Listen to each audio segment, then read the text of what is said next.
Buenas noches, mis hermanos. Esta tarde vamos a continuar nuestro estudio sobre la historia eclesiástica.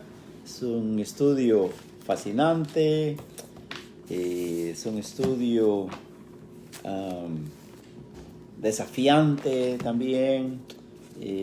Nos da gozo saber cómo el Señor, de veras, a través de los siglos, a través de las edades, ha cuidado de su iglesia, de su novia que Él tiene acá en la tierra, con la que un día celebrará también sus bodas, según Apocalipsis capítulo 19, luego el 20, 21, 22, diciéndonos cuál será la morada eterna juntamente con Cristo. Es algo sumamente precioso.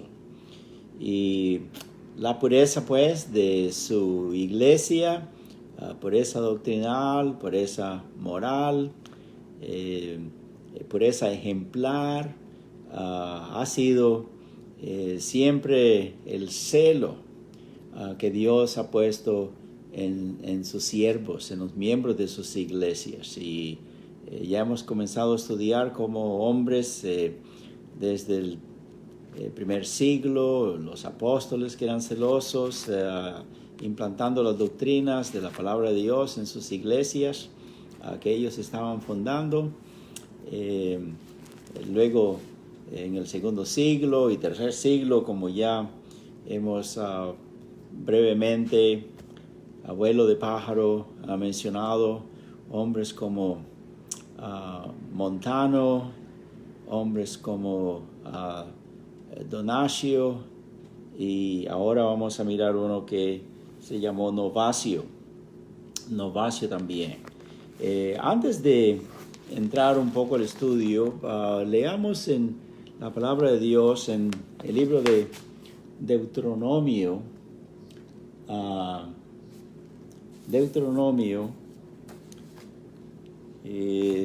¿Dónde está mi pasaje? Capítulo 32, verso 7.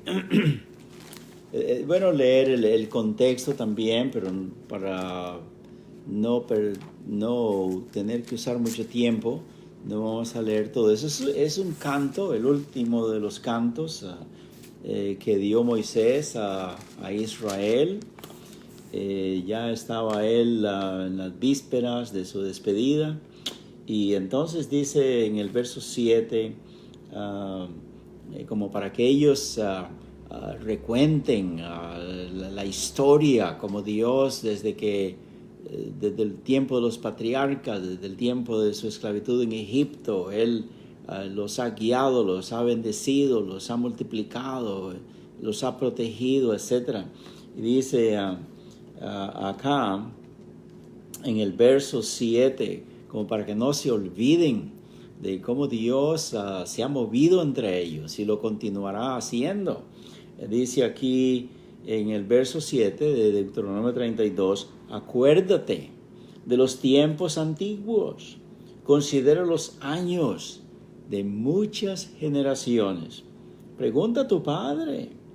Si hay alguna duda, alguna laguna ahí que todavía no la comprendes, laguna de tiempo, laguna de información, dice, inquiere, pregunta, y ellos te dirán. Pregunta a los ancianos y ellos también te lo declararán.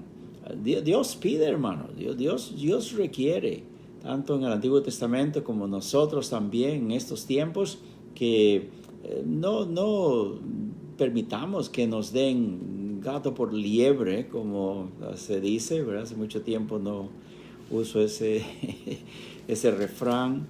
No permitamos las mentiras, hermanos. La historia eclesiástica ha sido reescrita.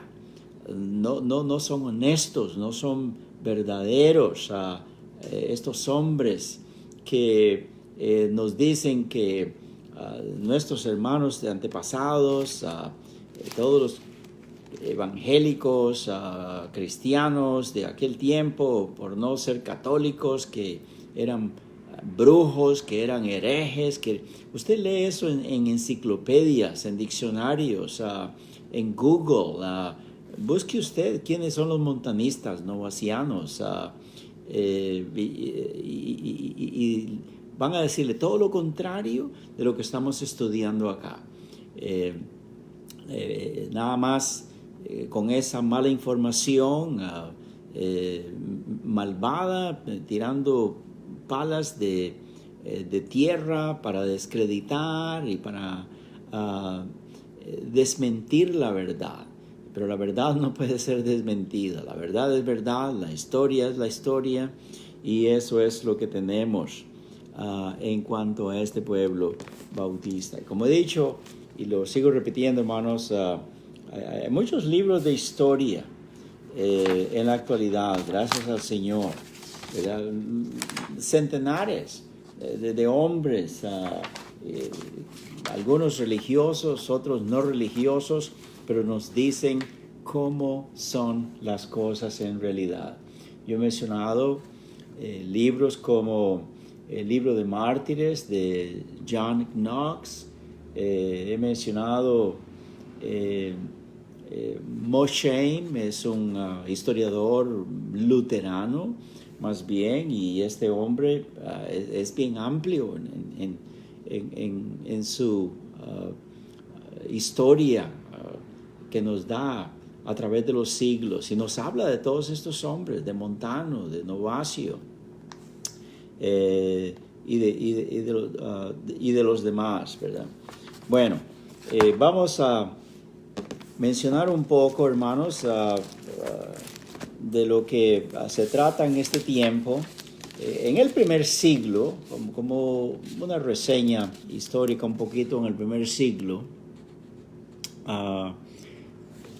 la palabra de Dios nos dice, ¿verdad?, que en este tiempo lo que llamamos la cristiandad, las doctrinas, las enseñanzas, el objetivo de nuestro Señor Jesucristo, Él comenzó su ministerio a los años 30 de la edad cristiana.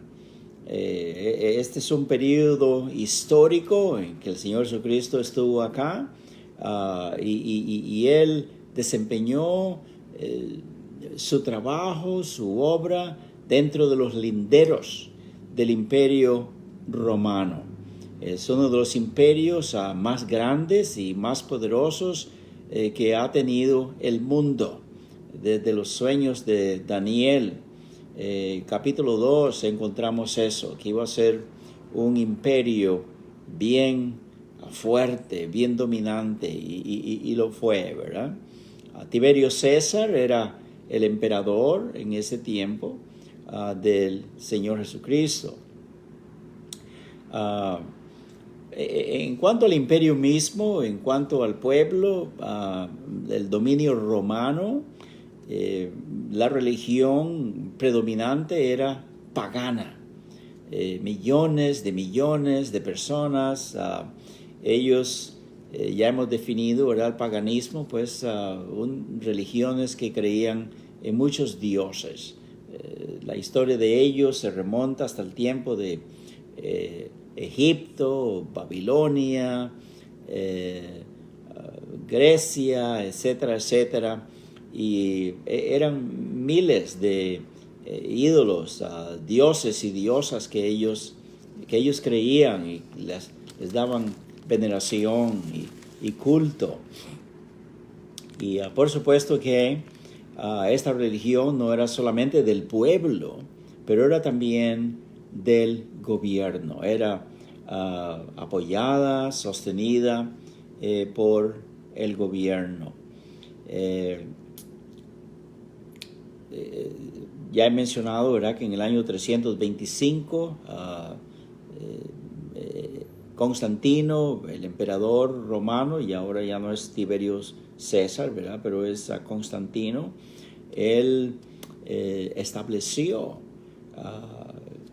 la cristiandad como la religión estatal, como la religión gubernamental. Y eso quiere decir establecida por la ley y sostenida por el gobierno.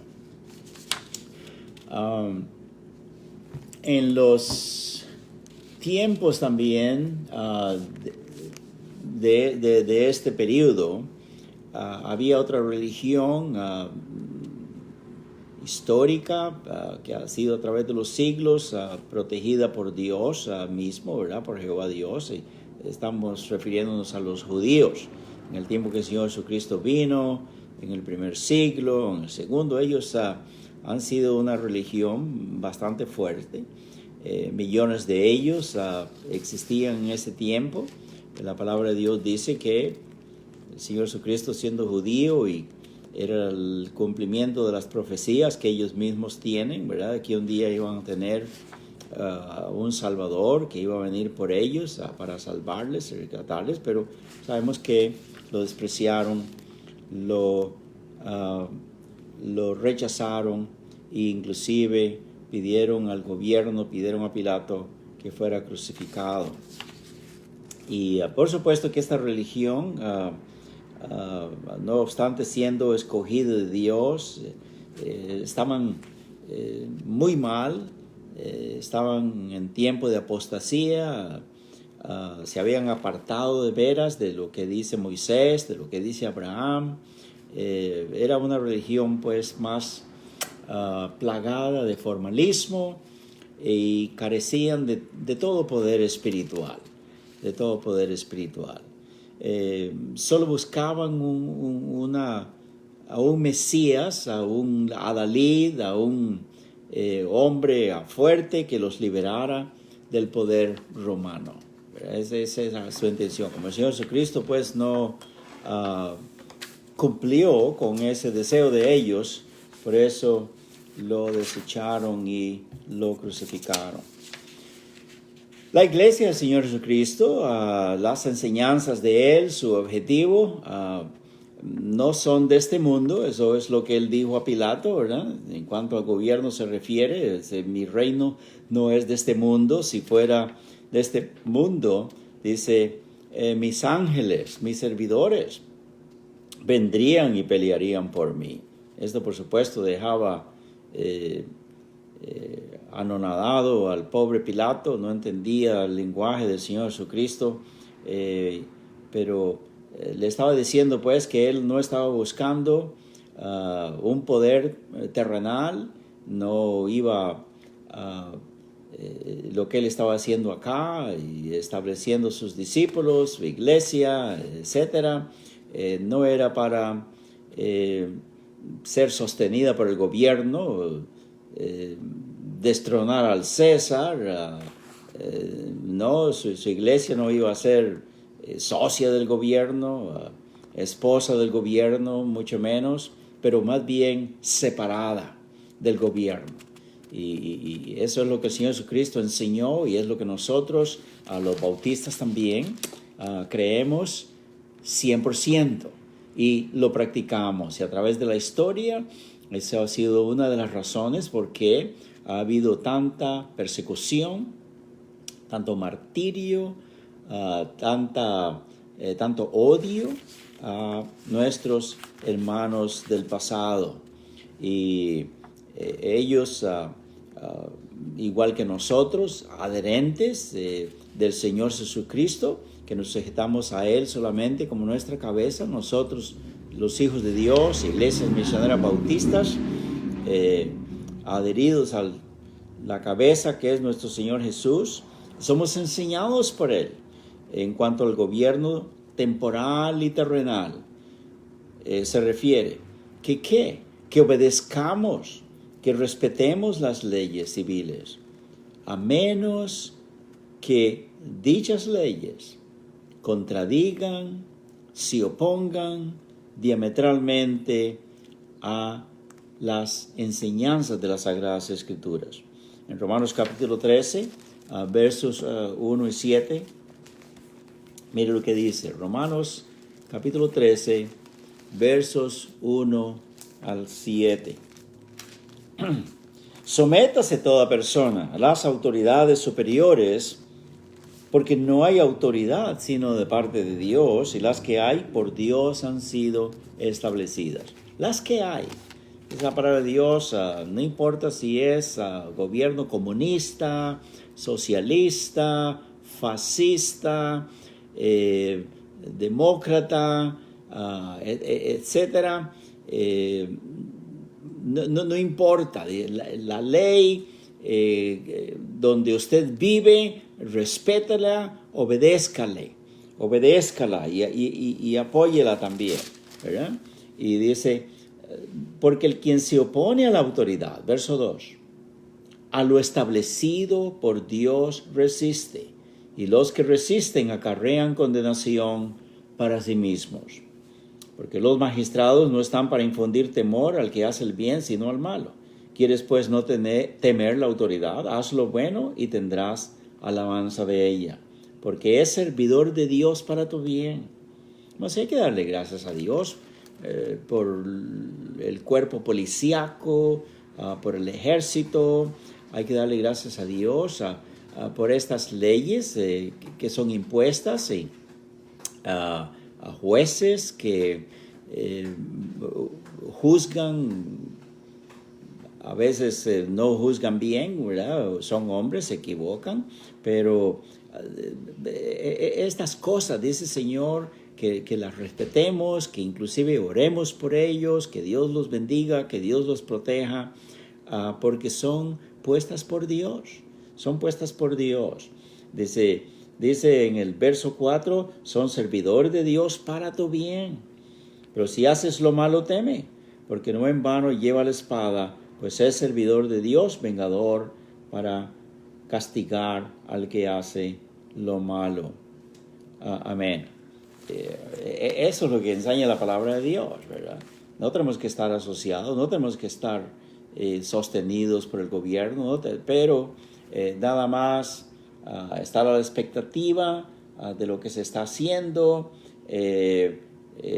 respetar, obedecer, someternos a las leyes, pagar los impuestos, no importa cuánto nos afecte eso en nuestra bolsa, pero el Señor quiere pues que seamos sujetos a esas leyes.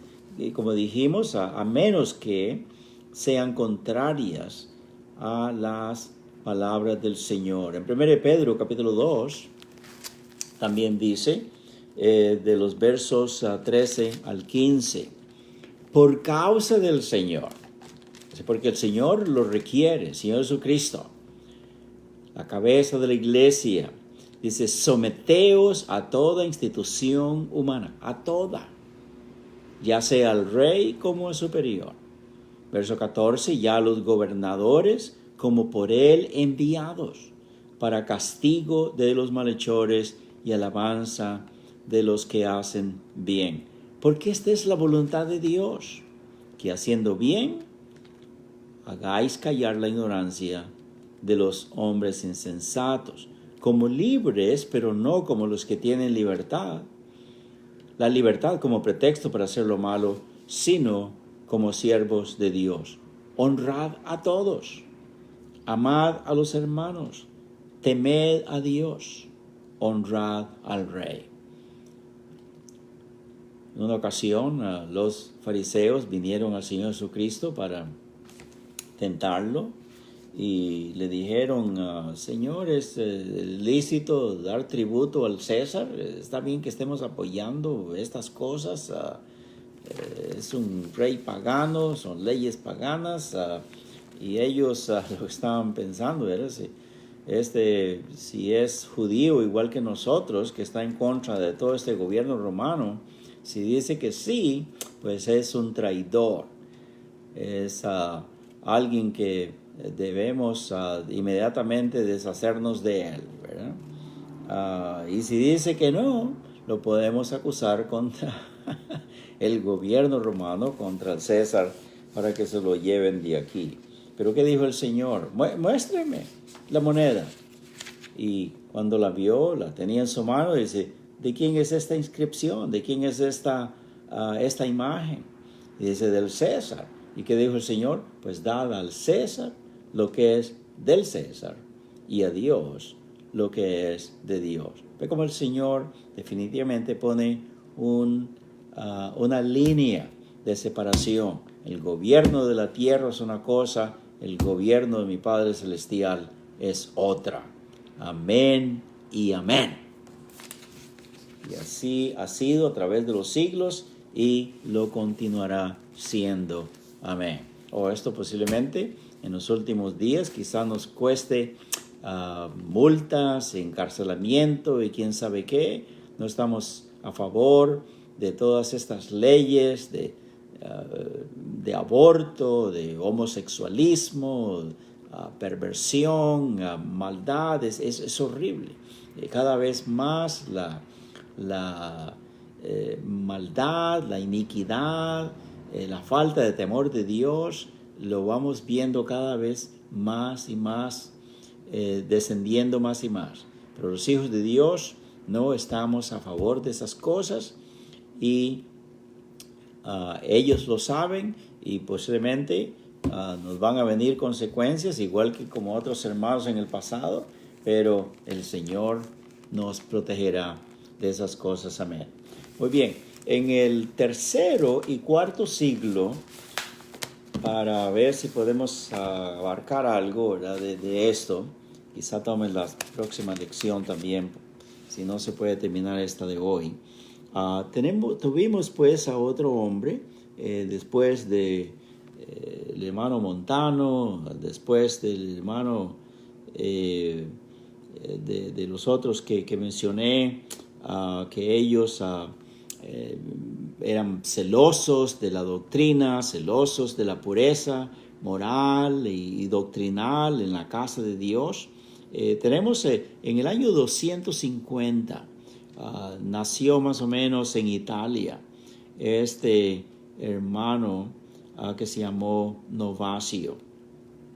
Y según la historia, dice que él era miembro de la iglesia de Roma, de esta de que tenemos en las Sagradas Escrituras. Él era de ahí, de esa iglesia. Pero ahora ya estamos en el tiempo bastante avanzado. Era una iglesia mixta de gentiles, de judíos. Se hizo muy numerosa. Había otras iglesias más alrededor. Y según las notas históricas que tenemos, él siendo miembro de la iglesia de Roma, parece que él era un orador muy elocuente, era muy instruido en las Sagradas Escrituras, en la historia, muy celoso de las cosas de Dios, y más bien él tuvo que salir de la iglesia, porque esta iglesia de Roma, esta que tenemos registrada en la palabra de Dios, se deslizó moralmente y doctrinalmente, posiblemente como eso que estamos hablando, ¿verdad? De que la religión era no solamente del pueblo, pero era también del gobierno, y quizá por las presiones, la persecución y todo esto que estaba sucediendo, esta iglesia comenzó a deslizarse.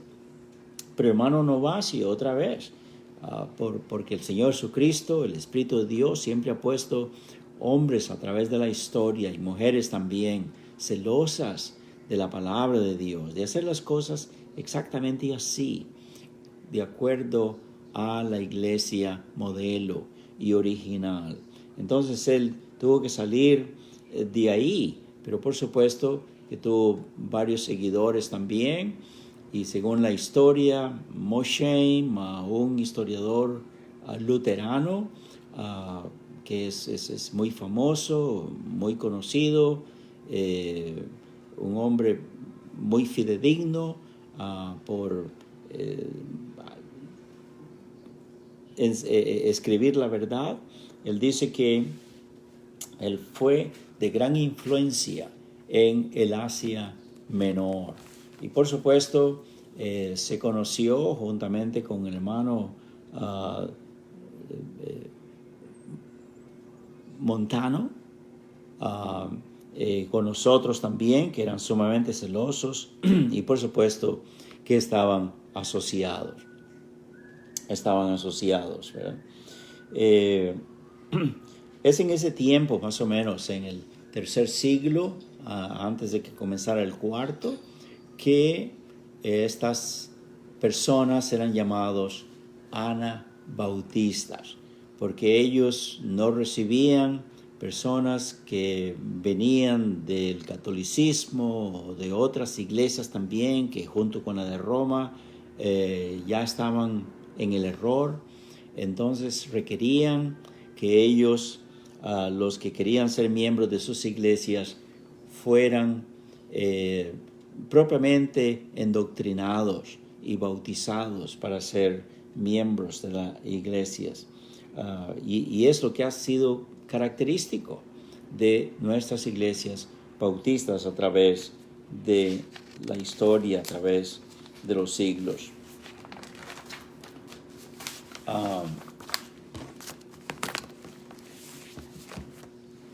Dice la palabra de Dios en Efesios 3, 20 y 21, un texto que hermanitas, hermanitos, debemos de saber de memoria. El 21 yo sé que muchos hermanos lo saben de memoria, pero el 20 casi no. Pero dice, a aquel que es poderoso para hacer todas las cosas, es nuestro Dios, ¿verdad? Que nada es imposible para Él. Mucho más abundante de lo que pedimos o entendemos. Qué lindo, ¿verdad? Nuestro Dios es tan generoso que Él responde mucho más en sus oraciones de lo que le estamos pidiendo, ¿verdad? Dice que según el poder que actúa en nosotros, a Él sea gloria en la iglesia en Cristo Jesús por todas las edades, por los siglos de los siglos. Amén.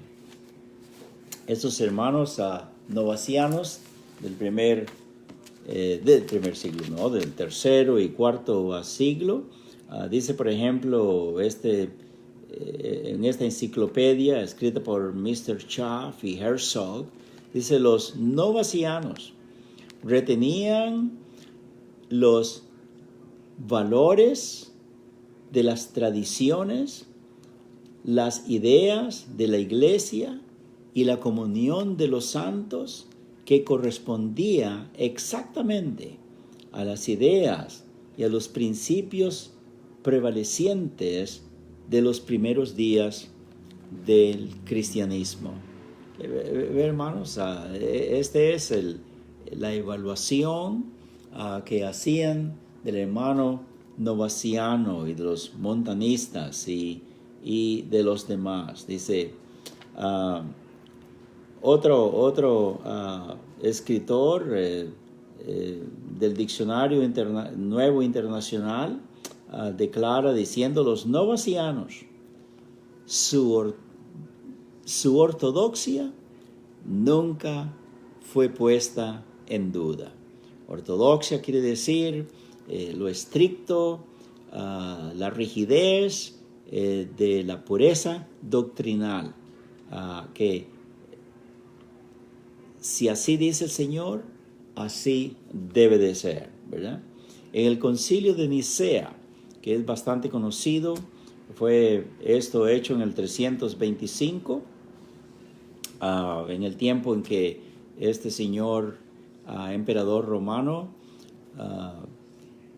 él estaba estableciendo la iglesia, estaba diciéndole a ellos, a todos los cristianos, dennos ustedes su poder espiritual y nosotros les vamos a dar el poder de este gobierno temporal que tenemos. Esas eran palabras de Mr. Constantino. Pero estos hermanos novacianos, los historiadores dicen que ellos, no obstante ser llamados también, porque hermanos, estamos hablando de millones de hermanos montanistas, novacianos, anabautistas, que en este tiempo también eran llamados, eran convocados a estas reuniones, porque Constantino quería una amistad completa entre todos los religiosos, juntamente con el gobierno. Pero de acuerdo a este resultado, el concilio de Nicea, ellos rehusaron venir inclusive a estas reuniones. Y más bien lo que producían estas cosas era un acercamiento más fuerte, más sólido, más penetrante en doctrina y moral, junto con los montanistas y los donatistas. ¿Ve? Ya tenemos tres, el producto de las iglesias de tres grandes líderes que nuestro Señor Jesucristo proveyó en ese tiempo para las iglesias: los montanistas, los donatistas y los novacianos. Estamos hablando ya ahora desde el segundo, tercero y cuarto siglo. Amén. ¿Por qué? Porque, como acabamos de leer ahorita, a Él sea la gloria en la iglesia, en Cristo Jesús, por los siglos de los siglos. Amén. Que continúe siendo así, mis hermanos. Que el Señor ponga en ustedes, en mí y todo amante de la palabra de Dios, amante de la verdad, amante de corazón a nuestro Señor y a su palabra, que continúe Él poniéndonos este celo, este deseo de tener esta iglesia pura en doctrina, pura en moral. Señor los bendiga, mis hermanos, y hasta la próxima. Amén.